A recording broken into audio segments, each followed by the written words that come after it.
Monsieur Poncher. La parole est à Madame Barbara Bessot-Ballot pour le groupe La République En Marche, pour 10 minutes.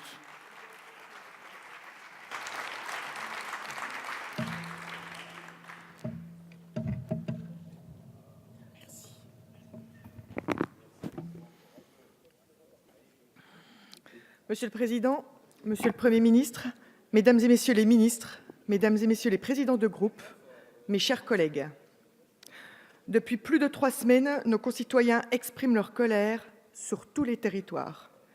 Cette colère, cette souffrance, nous l'avons entendue et nous y répondons. Tous, nous sommes allés à la rencontre des Français et de nos concitoyens dans nos circonscriptions. Nous avons été touchés par des histoires personnelles, des situations difficiles qui, souvent, résonnent avec celles de nos familles, de notre entourage et qui génèrent en effet une colère à laquelle nous avons commencé à répondre. Ils nous ont fait part d'inquiétudes et de revendications fortes, mais aussi d'espoir. L'amélioration du pouvoir d'achat, le fait de pouvoir vivre décemment de son travail, avoir un salaire digne, reconnaître la spécificité des territoires, notamment des territoires ruraux, de leur géographie et de l'éloignement de certains services publics, prendre en compte les problématiques et mobilités et d'aménagement dans les territoires, car il n'existe pas partout de solutions alternatives à la voiture pénalisant les actifs qui travaillent en se déplaçant tous les jours. Enfin, les seniors expriment leurs difficultés. Ils doivent gérer un budget contraint avec leur petite retraite, parfois avec en plus la charge de leurs parents et voire même la précarité de leurs enfants. Que nous disent-ils de plus qu'il y a 18 mois? Qu'espèrent-ils surtout? Moins d'impôts et de taxes? Plus de services publics? Plus d'associations aux décisions qui concernent leur quotidien et leur avenir? Plus de proximité et davantage d'écoute? Nous sommes ici nombreux à être issus de la société civile. Comme eux, nous avons pu avoir l'impression que le système politique était bloqué, que les méthodes employées n'étaient pas les bonnes, que l'immobilisme était de rigueur. Nous avons été élus il y a 18 mois sur la promesse de faire entrer la société civile en politique. Elle est toujours tenue dans cette majorité. Nombreux sont celles et ceux dans cette majorité qui ont pu connaître des difficultés ou des aléas de la vie. Ainsi, nous ne faisons pas qu'attendre, nous comprenons. Nous ne faisons pas que d'écouter, nous entendons. Nous ne faisons pas que de constater, nous agissons.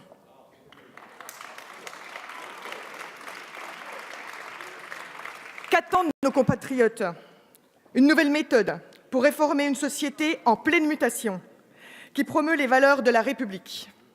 Une méthode pour la liberté, en libérant les énergies, tout en assurant l'égalité avec un accès aux services publics partout et pour tous, et au travers de la fraternité, fondement de notre unité.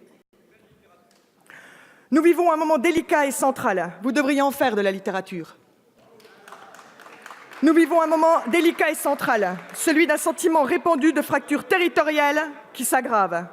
Ces réalités, depuis 18 mois, nous les avons analysées, abordées et agissons depuis pour relever ce grand défi de la réduction des fractures territoriales. C'est la raison pour laquelle, derrière le Premier ministre, nous nous engageons pour prolonger le dialogue avec les Français. Dans ce sens, nous soutenons le gouvernement, dont les premières mesures permettent d'apaiser la situation et d'ouvrir de nouvelles perspectives. Nous lui faisons confiance et nous sommes à ses côtés pour trouver les solutions les plus adaptées dans nos villages et nos villes. Et prenons des mesures sérieuses et efficaces. Nous avons créé depuis le début du quinquennat des conditions du dialogue, un dialogue régulier et constructif que nous allons poursuivre. Depuis 18 mois, nous avons consulté. Nous avons donné la parole aux acteurs, concitoyens, partenaires sociaux, élus locaux, associations, acteurs socio-économiques. Nous avons été au contact et à l'écoute de toutes celles et tous ceux qui œuvrent chaque jour au dynamisme et à l'attractivité de nos territoires. Votée cette année et promulguée il y a un mois, la loi Egalim en est le parfait exemple. Pour faire en sorte que les agriculteurs français puissent vivre dignement, de leur travail et garantir à tous les Français l'accès à une alimentation saine, sûre et durable. Les États généraux de l'alimentation ont permis d'associer l'ensemble des parties prenantes. Ces États généraux ont rassemblé tous les acteurs concernés: producteurs, industriels, distributeurs, consommateurs, professionnels de la restauration collective, élus, partenaires sociaux, acteurs de l'économie sociale et solidaire et de la santé, ONG, associations caritatives, banques et assurances, services de l'État, de ces opérateurs, les experts. Les citoyens ont eux aussi pu contribuer via une grande consultation publique. Ces concertations ont permis de construire ensemble des solutions durables et pérennes. Les mêmes principes ont présidé à l'adoption de la loi ÉLAN pour revitaliser les cœurs des villes moyennes et pour développer l'aménagement numérique du territoire. Grâce à une très large concertation menée sur plusieurs mois, les assises de la mobilité ont permis d'aboutir à la présentation du projet de loi qui va favoriser les mobilités du quotidien et réduire la dépendance individuelle à la voiture.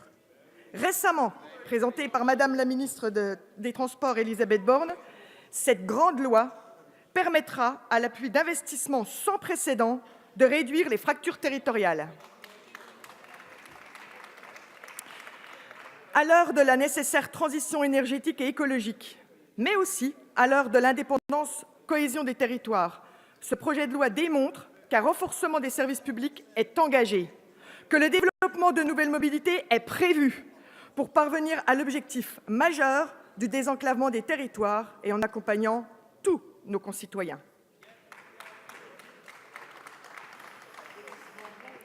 D'autres mesures permettront demain de valoriser nos territoires.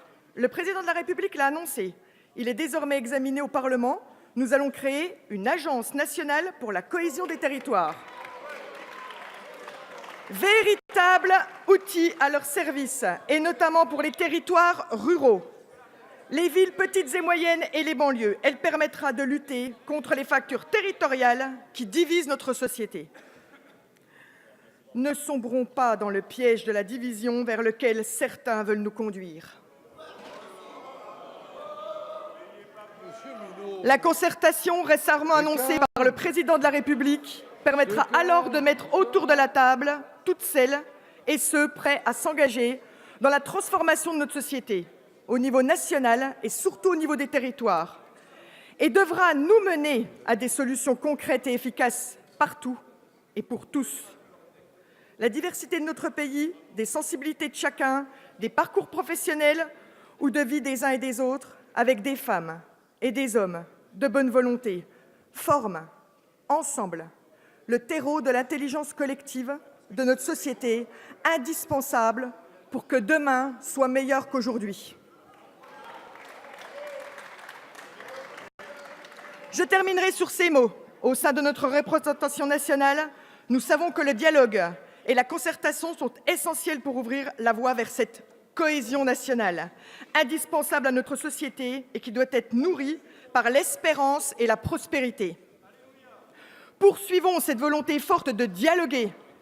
Le collectif, dans l'intérêt général, doit l'emporter.